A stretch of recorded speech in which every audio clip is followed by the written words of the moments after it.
to all. My name is Raghav and I am from class 5th B.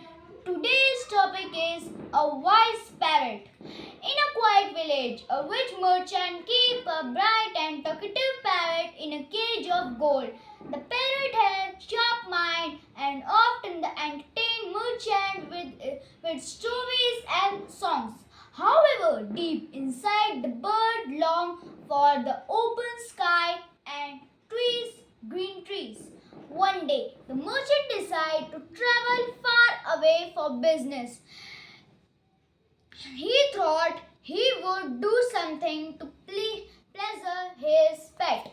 He walked up to the cage and said, "My beloved parrot, I am about to travel to a far off. Start. What can I bring for you from there?" The parrot replied, "Dear master, you look after my needs so well that I have tasted all the 10 fruits and chilies, but I want to taste the joy of flying in the sky. If you really want me to be happy, please let fly off into the sky." The merchant said, "You are very dear to me, and I cannot